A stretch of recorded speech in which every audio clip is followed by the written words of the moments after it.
পাখির চোখ ২৬-এর নির্বাচন। আজ বঙ্গে অমিত শাহ, সন্ধ্যায় কলকাতায় আসছেন অমিত শাহ। রাজ্যে একেবারে ৩ দিনের ঠাসা কর্মসূচি রয়েছে অমিত শাহ। বঙ্গ বিজেপির নেতাদের কি ভোট দাওয়াই দেবেন মোদীর সেনাপতি? পাশাপাশি আগামীকাল মঙ্গলবার কেশব ভবনে আরএসএস এর সঙ্গে গুরুত্বপূর্ণ সমন্বয় বৈঠক রয়েছে তাঁর। ৩ দিনের সফরে অমিত শাহ প্রথমে কোর কমিটির সঙ্গে বৈঠক, পরে বিজেপির নির্বাচন কমিটির সঙ্গেও বৈঠক রয়েছে। বেলা ১২টায় মঙ্গলবার সাংবাদিক বৈঠক করবেন অমিত শাহ। কেশব ভবনে আরএসএস এর সঙ্গে গুরুত্বপূর্ণ সমন্বয় বৈঠক রয়েছে আগামীকাল বুধবার সকাল ১১টা ২০ কলকাতা ইসকন মন্দির পরিদর্শনে যাবেন এবং এরপর দলীয় সাংসদ বিধায়কদের সঙ্গে বৈঠক করবেন বুধবারই। আর বুধবারই দুপুর ২:১৫ সায়েন্স সিটি অডিটোরিয়ামে বিজেপির সম্মেলনও রয়েছে।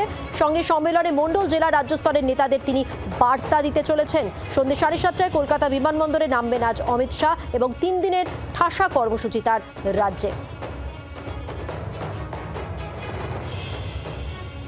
রাজনৈতিক মহলে কার কি বক্তব্য অমিত শাহর সফর নিয়ে শুনুন।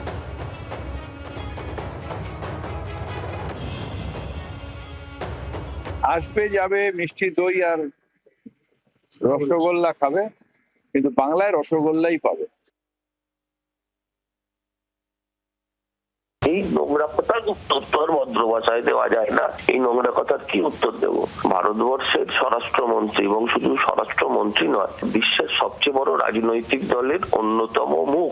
একটা প্রদেশের নির্বাচন হবে, সেই নির্বাচনে দলীয় কর্মীদের সঙ্গে আলোচনা করতে আসছেন। তাকে যদি পরিযায়ী শ্রমিক বলা হয়, আসলে কিছু পরিযায়ী কিছু নেতা মেঘালয় গেল, ত্রিপুরা গেল, আসাম গেল, যিনি বলেছেন তার মাথার সামনের অংশটার ছবিটা দেখে নেবেন, গিয়ে ওইটুকুই তিনি কাজ করে আসতে পারলেন সেই রাজ্যে।